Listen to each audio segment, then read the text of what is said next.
Again, they want to make a deal. They're decimated.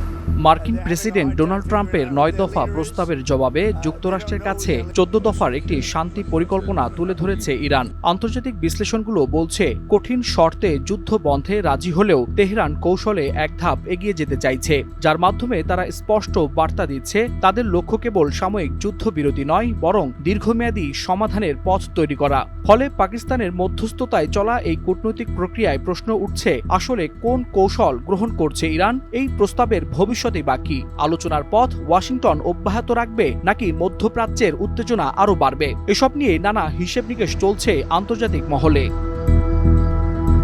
তেহরানের প্রস্তাব অনুযায়ী প্রথম ধাপে দ্রুত সমঝোতার মাধ্যমে হরমুজ প্রণালী খুলে দেয়া, মার্কিন নৌ অবরোধ প্রত্যাহার এবং ইরান ও লেবাননের সংঘাত বন্ধের কথা বলা হয়েছে। দ্বিতীয় ধাপে শুরু হবে পারমাণবিক কর্মসূচি নিয়ে বিস্তারিত আলোচনা। যুক্তরাষ্ট্রের ৯ দফা প্রস্তাবের জবাবে এই পরিকল্পনা দিয়েছে ইরান, যেখানে কঠোর শর্ত হিসেবে নিষেধাজ্ঞা প্রত্যাহার, মার্কিন সেনা সরানো এবং জব্দ সম্পদ ফেরানোর মতো কঠোর শর্ত জুড়ে দেওয়া হয়েছে।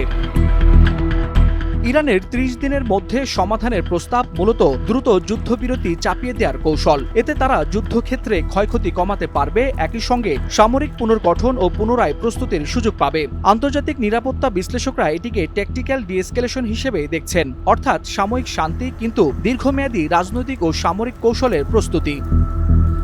১৪ দফা প্রস্তাব দিয়ে ইরান আসলে মাঠের বল যুক্তরাষ্ট্রের কোর্টে ঠেলে দিয়েছে।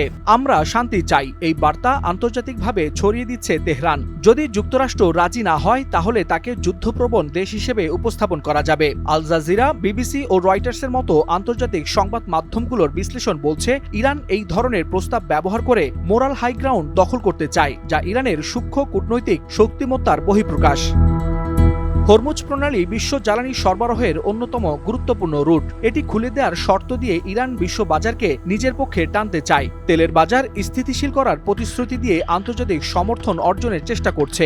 এটিকে সরাসরি পশ্চিমা দেশগুলোর অর্থনৈতিক স্বার্থকে লক্ষ্য করে নেওয়া এক বুদ্ধিবৃত্তিক কৌশল বলে মনে করছেন আন্তর্জাতিক রাজনৈতিক বিশ্লেষকরা। এমনকি এই প্রস্তাবে ইরান খুব সচেতনভাবে পারমাণবিক ইস্যুকে প্রথম ধাপে আনেনি। শুরুতেই যুদ্ধ থামানো, তারপর মূল ইস্যুতে আলোচনা। এতে তারা চাপ কমিয়ে নিজেদের অবস্থান শক্ত করতে পারবে। আন্তর্জাতিক সম্পর্ক বিষয়ক থিঙ্ক ট্যাঙ্ক প্রতিষ্ঠান কার্নেগি এন্ডোমেন্ট ফর ইন্টারন্যাশনাল পিসের বিভিন্ন বিশ্লেষণে বলা হচ্ছে, ইরান প্রায়ই সিকোয়েন্সিং স্ট্র্যাটেজি ব্যবহার করে আসছে, অর্থাৎ আলোচনার বিষয়গুলো ধাপে ধাপে ভাগ করে কূটনৈতিক সুবিধা নিজের পক্ষে নিচ্ছে।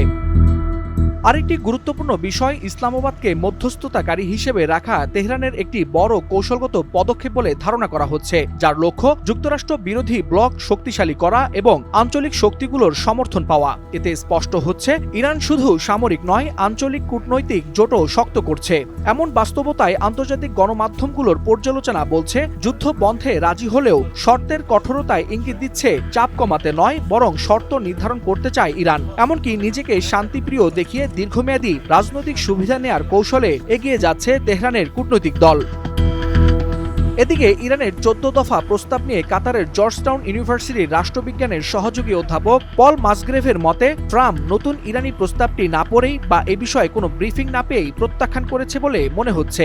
যদিও এই সংক্রান্ত সংবাদ প্রতিবেদনগুলো ইঙ্গিত দিচ্ছে, ইরানের প্রস্তাবে সামান্য নমনীয়তা এসেছে এবং প্রস্তাবটি নিয়ে ওয়াশিংটনে আলোচনার প্রস্তুতি চলছে। Waliul Hasnat, Times today.